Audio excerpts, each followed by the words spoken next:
Nah ini contoh saja ya, dalilnya sama-sama disepakati kesahihannya, tapi mereka berselisih tentang maknanya. Ada kitabnya Syekhul Islam Ibnu Taimiyah rahimahullah taala, ya, Raf'ul Malam anil A'immatil A'lam. Ya, ini menjelaskan tentang sebab-sebab perselisihan yang ada. Ya. Kesimpulannya, maksudnya jangan kita mencela para ulama yang berbeda pendapat. Ya, karena banyak sebab yang menyebabkan para ulama kita bisa berbeda pendapat. Lalu bagaimana sikap kita ibu-ibu sekalian dengan khilaf yang ada? Ya, ada perbedaan-perbedaan pendapat di kalangan para ulama kita. Sikap kita terhadap khilaf yang ada atau perbedaan pendapat yang ada, yang pertama, menghargai pendapat orang lain. Jangan sampai menjadi sebab perselisihan. Jangan gara-gara kunut nggak kunut berantem. Ya, gara-gara kunut nggak kunut berantem akhirnya. Ya. Padahal ini permasalahan yang ya, memang benar-benar diperselisihkan oleh para ulama kita. Masalah kunut, para ulama terbagi menjadi 3 kelompok. Sebagian kelompok mengatakan itu disyariatkan, bahkan ini jumhur ulama, ya, mazhab Hanafi, mazhab Maliki, mazhab Syafi'i, kemudian mazhab Zahiri, ya.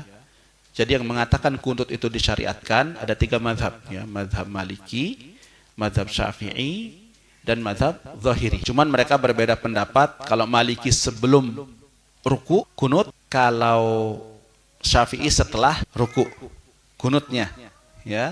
Sedangkan dalam mazhab yang lain, ya, yang mengatakan tidak disyariatkan itu mazhab Hanbali. Mazhab Hanbali mengatakan yang disyariatkan adalah kunut nazilah, ya. Boleh tiap hari kunut, tapi kunut nazilah di setiap sholat, bukan cuman kunut subuh saja, ya.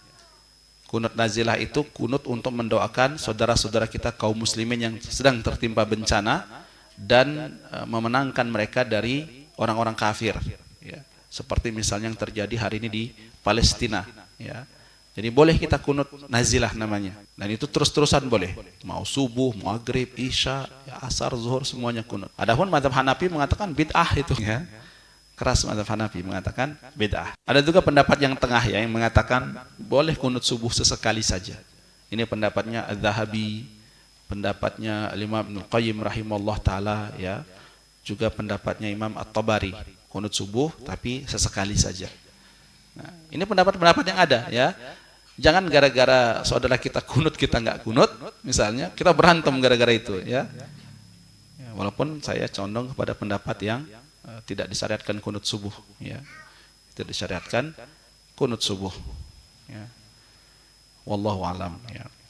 Nah, ini kalau benar-benar khilaf, ya, ada memang kalau kita buka kitab para ulama memang ada perselisihan pendapat di situ. Bukan perselisihan pendapat yang diada-adakan. Ya. Sebagian orang sekarang bilang musik itu ini boleh-boleh saja, kan khilaf ulama. Kan berbeda pendapat para ulama masalah musik.